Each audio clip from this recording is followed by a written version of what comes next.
দিয়ে দেশের উন্নতি এবং জনগণের খেদমতে এটাকে ইনশাল্লাহ ব্যয় করা হবে।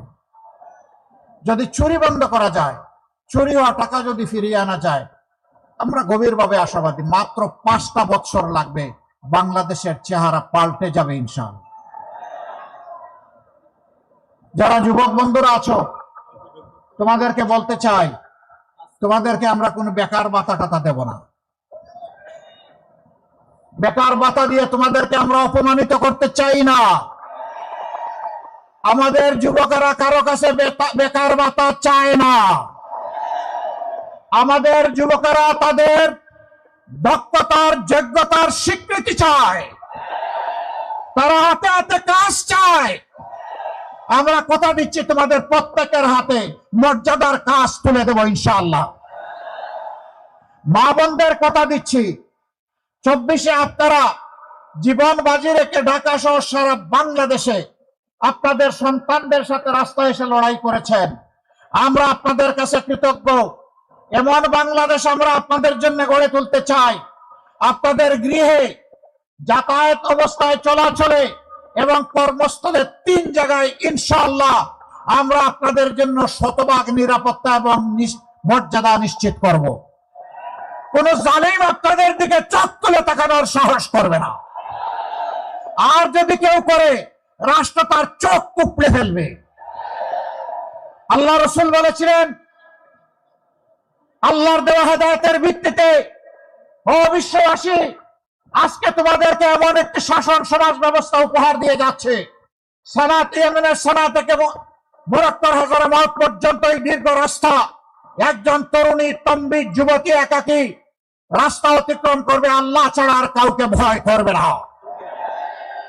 আমরা সেই দেশটি দেখতে চাই, তার জন্যই আমরা লড়ে যাচ্ছি।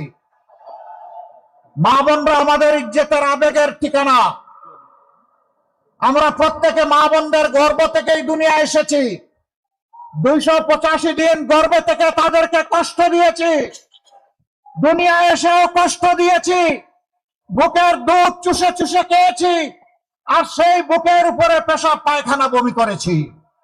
মা শীতে কিংবা গ্রীষ্মে কখনো তার আদরের দুলাল দুলালিকে বিরক্ত হয়ে ছুঁড়ে মারেন নাই, বরঞ্চ উল্টা চুমু দিয়েছেন। সেই মায়ের ঋণ পরিশোধ করার কোনো শক্তি আমাদের নেই। আমাদের ওই মায়েদের ইজ্জত নিয়ে যারা টানাটানি করবে, তাদের দিকে যারা অসুরের চোখ দিয়ে তাকাবে, তাদের দিকে যারা হাত বাড়াবে, সেই সবগুলো হাতকে অবশ করে দেওয়া হবে ইনশাআল্লাহ। আমরা যদি মায়ের সন্তান হয়ে থাকি, তাহলে মায়েদের পাশে এভাবেই আমাদেরকে দাঁড়াতে হবে। যেই জাতি তার মাদেরকে ইজ্জত দিতে জানে, রব্বুল ইজ্জত সেই জাতির ইজ্জতকে বাড়িয়ে দেন। আর যেই জাতি, যেই দল, যেই গোষ্ঠী মায়েদেরকে ইজ্জত দিতে জানে না, আল্লাহ তাদেরকে অপদস্থ করেন, বেইজ্জত করেন। আমরা এই ধরনের অপতৎপরতায় লিপ্ত যারা, তাদেরকে বলি, তোমাদের মাকে সম্মান করতে শিখো, তাহলে সমাজের মাদেরকে তোমরা সম্মান করতে পারবা। তোমরা যদি সমাজের মাদেরকে সম্মান না করো, আমরা ধরে নিব তোমরা তোমাদের মাকেও সম্মান করো না। প্রিয় জেনেতাবাসী, আমরা যুদ্ধ ঘোষণা করেছি দুর্নীতির বিরুদ্ধে। আমরা 11টি দল এক হয়েছি দুর্নীতিকে লাল কার্ড দেখানোর জন্য। দুর্নীতি তোমাকে লাল কার্ড। জিনেদার মানুষ শিক্ষিত ভালো, এখানে কিন্তু চাঁদা চাঁদা কেউ নেয় না। এটাও নেয়, আগের চেয়ে কম রেটে নেয়। হ্যাঁ, বিভিন্ন জায়গায় জিজ্ঞেস করেছি, কয় যে রেট বাড়ায় দিস। লজ্জা করে না? মানুষ খেটে কুটে রুজি করতে চায়, আর তোমরা গিয়ে সেই মানুষের উপর চাঁদা চাও। যদি তোমাদের পেটে ক্ষুধা থাকে, তোমাদের জন্য 2টা সমাধান। একটা হলো ছেড়ে দাও, আল্লাহ আমাদেরকে যে রিজেক্ট দিয়েছেন তার থেকে তোমাদেরকে আমরা ন্যায্য অংশ দিয়ে দেব, মিলেমিশে হালাল রুজি খাবো। এটা যদি পছন্দ না হয়, রাস্তার পাশে গিয়ে ভিক্ষা করো, কিন্তু কারো কাছে চাঁদা চাইও না। ভিক্ষা করা হারাম নয়, চাঁদা চাওয়া হারাম। হারাম ছেড়ে দাও।